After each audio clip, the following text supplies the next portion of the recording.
ಸಂವಿಧಾನ ಶಿಲ್ಪಿ ಡಾಕ್ಟರ್ ಬಾಬಾ ಸಾಹೇಬ್ ಅಂಬೇಡ್ಕರ್ ಅವರ 134ನೇ ಜಯಂತಿಯನ್ನು ತಾಲೂಕಿನ ಇಂದಾವರ ಗ್ರಾಮದಲ್ಲಿ ಮಹಾನಾಯಕ ಅಂಬೇಡ್ಕರ್ ಸಂಘದ ವತಿಯಿಂದ ವಿಜೃಂಭಣೆಯಿಂದ ಆಚರಿಸಲಾಯಿತು.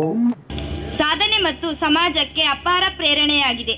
ಜನನ 14 ಏಪ್ರಿಲ್ 1891. ಇವರ ತಂದೆ ರಾಮ್ಜಿ ಮೊಲಾಜಿ ಸಕ್ಪಲ್, ಇವರ ತಾಯಿ ಭೀಮಾಬಾಯಿ ಸಕ್ಪಲ್. ಇವರ ಜನನ ಮಧ್ಯಪ್ರದೇಶದ ಮಹೋನಿ ಗ್ರಾಮದಲ್ಲಿ ಜನಿಸಿದರು. ಇವರ ಪೂರ್ಣ ಹೆಸರು ಭೀಮರಾವ್ ರಾಮ್ಜಿ ಅಂಬೇಡ್ಕರ್. 1906ರಲ್ಲಿ ಅಂಬೇಡ್ಕರ್ ತಮ್ಮ 15ನೇ ವಯಸ್ಸಿನಲ್ಲಿ 9ನೇ ವರ್ಷ ವಯಸ್ಸಿನ ರಾಮಬಾಯಿಯನ್ನು ವಿವಾಹವಾದರು. ಅವರು ಕೊಲಂಬಿಯಾ ವಿಶ್ವವಿದ್ಯಾಲಯ ಲಂಡನ್ ಸ್ಕೂಲ್ ಆಫ್ ಎಕನಾಮಿಕ್ಸ್ನಿಂದ ಸ್ನಾತಕೋತ್ತರ ಪದವಿ ಪೂರೈಸಿದರು. 1936ರಲ್ಲಿ ಅವರು ತಮ್ಮ ರಾಜಕೀಯ ಜೀವನಕ್ಕೆ ಕಾಲಿಡಲು ಸ್ವಾತಂತ್ರ್ಯ ಕಾರ್ಮಿಕ ಪಕ್ಷವನ್ನು ಆರಂಭಿಸಿದರು. ಹಿರಿಯ ಹೋರಾಟಗಾರ ನಾಗೇಶ್ ಅವರು ಮಾತನಾಡಿ, ಎಲ್ಲರಿಗೂ ಅಂಬೇಡ್ಕರ್ ಜಯಂತಿಯ ಶುಭಾಶಯಗಳನ್ನು ಕೋರಿ, ಜಗತ್ತಿನ ಶ್ರೇಷ್ಠ ಜ್ಞಾನಿಯಾಗಿದ್ದ ಅಂಬೇಡ್ಕರ್ ಅವರು ತಮ್ಮ ಪ್ರತಿಭೆಯನ್ನ ಮನುಕುಲದ ಉದ್ಧಾರಕ್ಕಾಗಿ ಮುಡಿಪಾಗಿಟ್ಟರು. ಅವರ ಆದರ್ಶಗಳನ್ನು ನಾವೆಲ್ಲರೂ ಅಳವಡಿಸಿಕೊಳ್ಳಬೇಕು ಎಂದರು.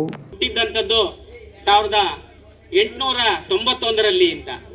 ಹಾಗೆ ಅದಕ್ಕಿಂತ ಹಿಂದೆ ನಮಗೆ ಶಿಕ್ಷಣ ಇತ್ತ ಅಂದ್ರೆ ಸರಿಯಾದ ಶಿಕ್ಷಣ ಇರಲಿಲ್ಲ. ಆ ಶಿಕ್ಷಣದ ವ್ಯವಸ್ಥೆಯನ್ನ ಕಲ್ಪಿಸಿದಂಥವರು ಜ್ಯೋತಿಬಾ ಫುಲೆ.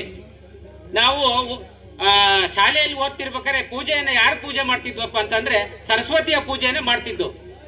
ಅದು ನಿಜವಾಗ್ಲೂ ನಮಗೆ ಶಿಕ್ಷಣ ಸಿಕ್ಕಿದ್ದು ಜ್ಯೋತಿಬಾ ಫುಲೆ ಅವರಿಂದ ನಮಗೆ ಶೋಷಿತ ಜನಾಂಗ ಸಿಗುತ್ತೆ. ಅದಾದ ನಂತರ ನಮಗೆ ಶಿಕ್ಷಣ ಅನ್ನೋಂಥದ್ದು ಅಂಬೇಡ್ಕರ್ ನಂತರ ಸಮಾಜ ನಿರ್ಮಾಣ ಮಾಡ್ಬೇಕನ್ನೋಂಥ ಹೋರಾಟ ಶುರುವಾಗತ್ತೆ. ಅದಾದ ನಂತರ ಮೈಸೂರು ಮಹಾರಾಜರು ನಾಲ್ಮಡಿ ಕೃಷ್ಣರಾಜ ಒಡೆಯರು ನಮಗೆ ಶಿಕ್ಷಣವನ್ನು ಕೊಡಬೇಕಂತೇಳಿ 1935ರಲ್ಲಿ ಶುರುವಾಗುತ್ತೆ ಅದು ಆ ಕಾರ್ಯಕ್ರಮ. ಇಂದಾವರ ಗ್ರಾಮ ಪಂಚಾಯಿತಿ ಸದಸ್ಯ ಕೆಂಚಯ್ಯ ಅವರು ಮಾತನಾಡಿ, ಸಂವಿಧಾನ ಶಿಲ್ಪಿ ಡಾಕ್ಟರ್ ಬಾಬಾ ಸಾಹೇಬ್ ಅಂಬೇಡ್ಕರ್ ಅವರು ಹಾಕಿಕೊಟ್ಟ ಮಾರ್ಗದಲ್ಲಿ ನಾವೆಲ್ಲರೂ ಸಾಗಬೇಕು ಎಂದರು. ಆಶಾ ಕಾರ್ಯಕರ್ತೆ ಪುಟ್ಟಮ್ಮ ಅವರು ಮಾತನಾಡಿ, ಜಗತ್ತಿನ ಅತಿದೊಡ್ಡ ಪ್ರಜಾಪ್ರಭುತ್ವ ರಾಷ್ಟ್ರವಾಗಿರುವ ಭಾರತ ದೇಶವು ತನ್ನ ಬಹುತ್ವ ಸಂಸ್ಕೃತಿ ಕಾಪಾಡಿಕೊಂಡು ಸಮಾನತೆಯೊಂದಿಗೆ ಪ್ರಗತಿ ಸಾಧಿಸುತ್ತಿದೆ. ಈ ಸಾಧನೆಗೆ ದೇಶದ ಸಂವಿಧಾನ ಭದ್ರ ಬುನಾದಿ ಒದಗಿಸಿದೆ ಎಂದರು. ಸಬಲರು ನಾವು, ಯಾಕೆಂದ್ರೆ ಸಬಲರಾಗಬೇಕು, ಗಟ್ಟಿಯಾಗಿ ನಿಲ್ಲಬೇಕು. ನಾವು ಶಕ್ತಿವಂತರಾದ್ರೆ ನಮ್ಮ ದೇಶ ಶಕ್ತಿಯುತವಾಗುತ್ತೆ. ಯಾಕೆಂದ್ರೆ ನಮಗೆ ಬ್ಯಾಂಕಿನ ವ್ಯವಹಾರ ಗೊತ್ತಿರಲಿಲ್ಲ. ನಾವು ಅಡುಗೆ ಮನೆ ಮಾತ್ರ ಸೀಮಿತವಾಗಿದ್ದು. ನಮ್ಮ ಜೈ ಭೀಮ್ ಅಂಬೇಡ್ಕರ್ ಆಶಾಕಿರಣ ಆಗಿದ್ರಿಂದ ನಾವೆಲ್ಲರೂ ಬ್ಯಾಂಕ್ ವ್ಯವಹಾರ ಮಾಡ್ಬೋದು.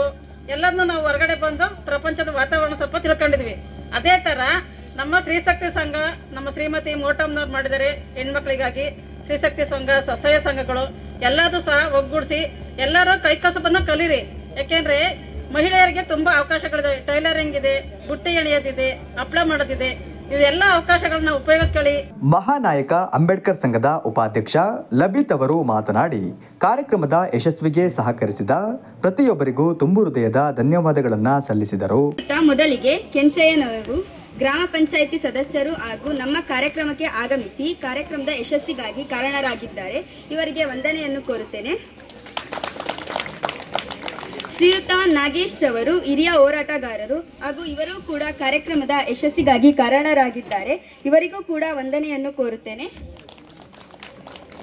ಶ್ರೀಮತಿ ಪುಟ್ಟಮ್ಮರವರು ಆಶಾ ಕಾರ್ಯಕರ್ತರು, ಇವರಿಗೂ ಕೂಡ ವಂದನೆಯನ್ನು ಕೋರುತ್ತೇನೆ. ಶ್ರೀ ಲಬಿತ್ ಮಹಾನಾಯಕ ಡಾಕ್ಟರ್ ಅಂಬೇಡ್ಕರ್ ಸಂಘದ ಉಪಾಧ್ಯಕ್ಷರಿಗೂ ವಂದನೆಯನ್ನು ಕೋರುತ್ತೇನೆ.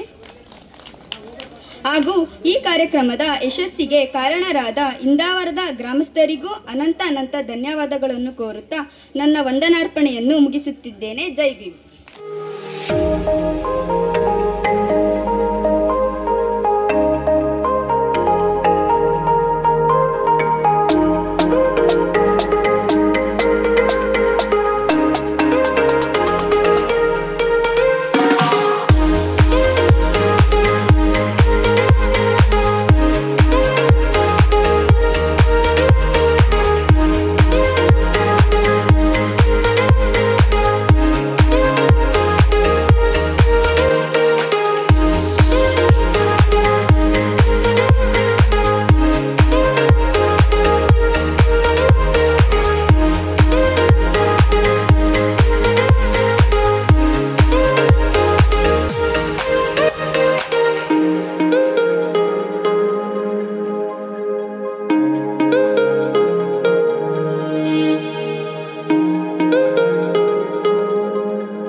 ಕಾರ್ಯಕ್ರಮದಲ್ಲಿ ಚಂದನ್ ಕುಮಾರ್, ಲಬಿತ್, ಶರತ್ ಕುಮಾರ್, ರೋಹನ್, ಪ್ರದೀಪ್, ನವೀನ್, ಮಂಜು, ರಂಜನ್, ಆದರ್ಶ್, ಪ್ರಶಾಂತ್, ಉಮೇಶ್ ಹಾಗೂ ಇನ್ನಿತರರು ಉಪಸ್ಥಿತರಿದ್ದರು.